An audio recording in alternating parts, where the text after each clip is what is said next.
There's a kind of silence only some people know. Not the silence of a quiet house, but the silence that comes when your phone never lights up.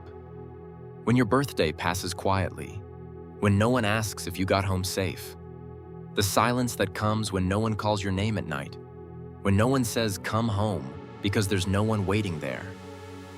If you're watching this and you've ever felt like you raised yourself, this story might feel a little too familiar. And I'm warning you now, it's going to hurt before it heals. But if you want deeper healing beyond this video, extended reparenting meditations, private community support from others who understand this exact pain, and weekly live healing sessions where we process this together, join the membership. Link below. But you don't have to do this alone anymore. I once met someone who said the hardest part wasn't losing their parents. It was filling out emergency contact forms and not knowing who to write. Standing in the ER at 2 a.m. with a broken wrist, the nurse asking, "Who should we call?" and having no answer. Going to college orientation where they ask for your parents' phone number and realizing you've been putting your own number down for years. Those tiny, invisible moments where the world assumes you have people. And you have to pretend you do. We'll come back to that person's story. But first, you need to understand what happens to a child's brain when the people who were supposed to protect them simply aren't there. Drop silence in the comments if you know this specific kind of alone. Have you ever wondered why you sometimes feel older than everyone else around you? Why you can sense other people's moods before they even speak? It's because when you grow up without parents, you become your own emotional parent. You study the world like a survival manual. Every smile, every silence, every argument, you read them as warnings, not words. Psychologists call this hypervigilance, a mind trained by loneliness to watch, protect, and adapt. But deep down, it's not power. It's fear wearing armor. When a child grows up without parents through loss, abandonment, or neglect, their brain rewires itself around survival instead of safety. The neural pathways that should develop through secure attachment, trust, emotional regulation, as self-soothing, those pathways either form incorrectly or don't form at all. Research from the Harvard Center on the Developing Child shows that children who experience prolonged absence of caregiving show measurable differences in brain structure. The amygdala enlarges. The prefrontal cortex, responsible for emotional regulation, develops more slowly. They learn to predict instead of to trust. They build walls before they ever build homes. Think about Lion King, how Simba runs away after his father's death and grows up alone, convinced it's safer to have no worries than to feel anything at all. That's not freedom. That's a child learning that caring hurts too much. Share this with someone who's always been the strong one. They need to know it's okay to finally be tired. But here's the truth most people never hear. That same pain creates an extraordinary kind of strength. Because when no one comes to save you, you learn how to save yourself. You become the kind of person who notices everything, who feels everything, who carries invisible stories behind every smile. You might be that person. You're the one who keeps listening when others stop. You're the one who forgives too easily because you know what being forgotten feels like. And sometimes you wonder if your kindness is your strength or your scar. Children without parents often develop what attachment researchers call compensatory attachment, a deep craving for emotional security hidden under layers of independence. But you say, "I don't need anyone," but your heart whispers, "Please, someone stay consistent." If you relate to that, comment one word below, consistent, because that single word holds a lifetime of meaning. Here's something powerful. People with no parents often become natural healers, counselors, friends, protectors, because they know the taste of silence and they never want others to feel it. But that empathy comes at a cost. When you spend years being strong for yourself, you forget how to be soft with yourself. You become the person who comforts others while secretly breaking inside. Have you ever smiled through pain so no one asks questions? Have you ever said, "I'm okay," just because you were tired of explaining? That's the quiet language of people who grew up alone. Research on childhood emotional neglect by Dr. Jonas Webb shows that children who don't receive consistent emotional support develop what she calls running on empty syndrome. They give endlessly but never learned how to receive. They soothe others, but their own pain feels illegitimate, too heavy to share. So here's something I want you to think about. You are not broken because you didn't have parents, but you are not defined by it. Drop helper. If you've always been the one fixing everyone else, when you grow up without parents, love doesn't feel safe. It feels like a test. A test you're sure you'll fail. You tell yourself you want connection. But the moment someone gets too close, you pull back. You don't do it because you don't care. You do it because deep down, you don't believe love will stay. Attachment researchers call this avoidant attachment. It's what happens when your first teachers of love were absence and silence. You learned that love disappears, so you built walls tall enough that no one could leave you again because no one could enter. But here's the secret pain. Those walls don't keep out the loneliness. They only keep you trapped inside it. Have you ever met someone who made you feel safe, but instead of getting closer, you pulled away? You told yourself they'll leave anyway. That's not weakness. That's your nervous system trying to protect a child who still remembers the night no one came home. If you've ever done that, type in the comments, "I protect myself too much." Because sometimes even strength can become a cage. People with no parents often live with two voices inside them. One says, "Be independent." The other whispers, "Please don't let me do this alone." And both are true. You want to need someone, but you're terrified of what needing means. You learned early that depending on people can break you. So you trained yourself to survive without help. You became the caretaker, the achiever, the listener, always the strong one. But tell me honestly, when was the last time someone truly listened to you? You might not even know how to be comforted anymore. When someone offers help, your body tenses. You smile and say, "I'm good." But your heart says, "I've never been held like that." It's the belief that no one will ever truly meet your emotional needs. Like an invisible weight that follows you everywhere, making you think you have to earn love, prove your worth, or fix yourself to deserve care. But here's something I want you to hear clearly. You were never hard to love. You were just forced to be strong before you ever felt safe. That's not your fault. It never was. Let's talk about something most scripts won't touch. The anger. Sometimes you're not sad, you're angry. Angry that you had to grow up too fast. Angry that you were strong before you were safe. Hashtag 0.5. Angry that while other kids were being kids, you were learning to survive. Hashtag 1. And that anger doesn't make you ungrateful, it makes you human. Some of you don't miss your parents. You miss the idea of what they were supposed to be.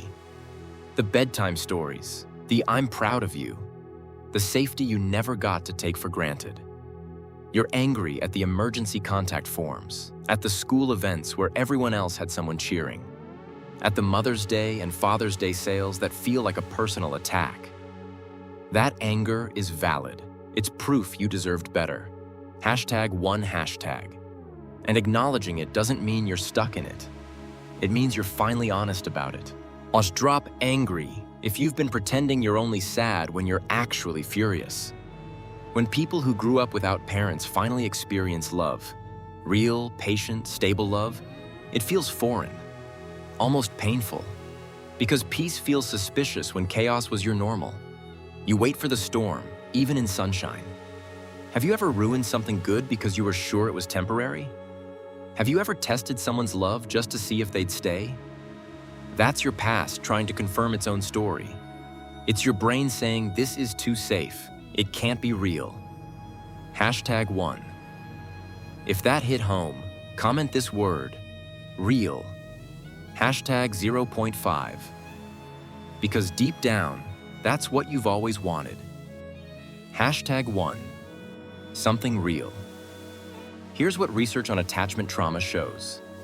When safety becomes your baseline, yet it takes longer to adjust to stability than it took to adjust to chaos. Your nervous system has to learn that calm isn't the calm before the storm. It's just calm. Think about Matilda, how she had to learn that Miss Honey's kindness wasn't a trick, that someone could actually want her without conditions. That's the terrifying hope you have to hold on to when stability finally arrives. Remember the person with the emergency contact form? Here's what happened next. They sat in that ER at 2 a.m. with a broken wrist and an empty contact form. The nurse waited, and they finally wrote down their own number. The nurse looked at it, confused. "This is your number." And they said, "I know, I'm all I have." The nurse sat down, not because she had to, but because she saw something in that answer that broke through her professional distance. She said, "You know what? That's actually the most honest answer I've gotten all week. Most people list someone who wouldn't actually show up. At least you're real about it." And for the first time in years, that person didn't feel pathetic for being alone. They felt seen. Not pitied. Seen. That's what this whole video is. Me seeing you. All of us seeing each other in this comment section. Saying, "I know what that silence sounds like and you're not alone in it anymore." This is exactly why you need to subscribe. Because this channel sees the pain others scroll past. Hit subscribe and join a community that finally gets it. So how do you heal from this? How do you fix what was never built? At some point, you have to stop surviving your past and start reparenting yourself. That means giving yourself the things your parents couldn't. Patience, comfort, understanding, forgiveness. Right now, place your hand on your chest. Imagine the younger version of you sitting in front of you. Don't fix them. Don't tell them to be stronger. Just say, "I'm here now." That's how reparenting begins. You start talking to yourself differently. Stop calling yourself weak when you cry. Stop rushing your healing because someone else says you should be over it. But you start giving yourself what you always needed to hear. You're safe now. You're doing enough. You're not unlovable. The next time you feel like pulling away from someone kind, don't disappear. Just say, "I get scared when things feel good." You don't have to explain everything. Just stay. When you reparent yourself, you stop chasing people who remind you of your wounds. You stop trying to earn love from those who can't give it. You start realizing that the love you were searching for has been waiting inside you all along.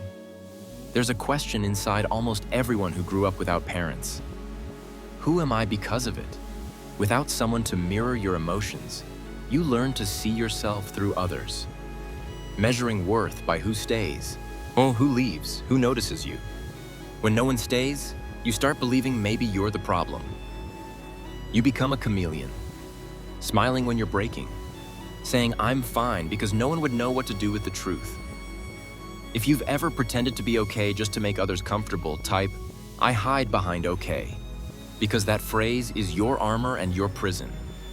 People without parents often carry quiet loneliness. Not just being alone, but never feeling understood. You might chase success, help others, or isolate yourself because peace feels safer than disappointment. But loneliness isn't who you are. It's what happened to you. Healing begins when you separate the two.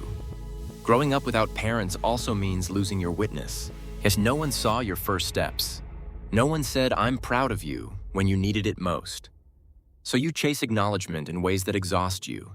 But acknowledgement starts within yourself. Stop asking, "Who am I without parents?" Start asking, "Who do I want to become despite this?" Identity isn't inherited. It's created. You can become gentle, grounded, loving without fear, trusting slowly, living fully. Not despite your past, but informed by it. Maybe family isn't blood. Maybe it's the friend who checks on you without needing a reason. The teacher who believed in you when no one else did. The stranger online who says, "I understand," and means it. That's love. That's connection. That's something sacred. Yet people without parents often develop extraordinary empathy. You've seen darkness, but choose light. Known pain, yet show kindness. Understand silence, yet speak with compassion. If your pain has made you more human, type, "evolved." Because that's what you are. Not broken. Evolved. Here's the part that hurts. When you grow up with no parents, you often become the parent to everyone else. You fix, you guide, you carry. You're the strong one in your friend group, the reliable one, the one who never breaks until you do. And no one knows how to help you back up. It's a lonely kind of love, to give endlessly and receive nothing back. to be surrounded by people yet feel unseen. You learn to love through responsibility, not through rest. But love isn't earned through exhaustion. It's received through openness. And it's okay if you're still learning how to do that. It's okay if you don't know how to ask for comfort. It's okay if letting someone hold you feels terrifying. Healing starts the moment you admit that you want it. The moment you say, "I'm tired of pretending I'm fine." I want you to sit with one question. What would home feel like if you never had one? Would it be a person, a quiet room, a version of yourself that finally feels safe? Type in the comments what home means to you. Because maybe, just maybe, the home you've been searching for isn't a place. It's peace. There's a strange kind of emptiness that follows people who grow up without parents. Yet you can be in a crowded room, laughing, talking, surrounded by people, and still feel like you don't belong anywhere. It's not because you don't fit in. It's because no one ever showed you what belonging feels like. When love wasn't consistent, connection became confusing. So now, even when someone cares about you, your mind whispers, "Don't trust it, it won't last." You carry that voice into friendships, relationships, every place you go. You start to believe that being unseen is safer than being disappointed. That being independent means being invincible. But deep down, what you really want is a place to exhale. A place to be known without having to explain yourself. Loneliness ends not when people love you, but when you love yourself enough to let people in. You were never meant to disappear into your pain. You were meant to rise from it. Become the person your younger self needed most. That's your identity. That's your truth. If you're ready to rebuild meaning, forgive your past, and create peace, type ready. You've carried the story long enough. The pain, the silence, the loneliness. This is where it begins to change. Healing doesn't start when the pain stops. It starts when you finally allow yourself to feel it. If you grew up without parents, you probably learned to stay strong too early, holding in tears because no one was coming to wipe them. But strength isn't about never breaking. It's about breaking and still choosing to rebuild. When a child doesn't receive comfort, their nervous system learns to survive in alert mode. Even as adults, calm feels foreign. Peace feels suspicious. And love can feel dangerous because it means trusting something you could lose. But what if you stopped running from peace? What if you allowed quiet to feel safe again? That's where healing starts. In small, invisible moments where you finally exhale and say, "I made it." Forgiveness is another step, not excusing what happened, but freeing yourself from what keeps happening inside. Say quietly to yourself, "I forgive." Not because they deserve it, but because I deserve to rest. Maybe you'll never hear "I'm proud of you" from those you needed it from most. But you became everything they were supposed to be. Your own protector. As your own comfort, your own stability. You became both parent and child, and that's not weakness, that's power. You are living proof that love can grow where it was never planted. And a reminder that family isn't only blood. Kindness matters. Some days healing will feel strong. Other days, the little child inside you will still ask, "Why me?" That's okay. You don't need to silence them. Just listen and whisper, "You're safe now." Life changes when you stop chasing love and start creating it. When you stop begging to be understood and start understanding yourself. When you stop searching for home in others and start becoming your own home. Healing isn't about forgetting. It's about transforming pain into purpose. And maybe all of it happened so that someone lost and lonely would find this message and realize they're not alone. If this speaks to you, type in the comments, "I'm becoming my own home." Because that's where your story truly begins. You don't owe the world a perfect version of yourself. You owe yourself a peaceful one. Peace starts when you stop being who you needed to be and start becoming who you want to be.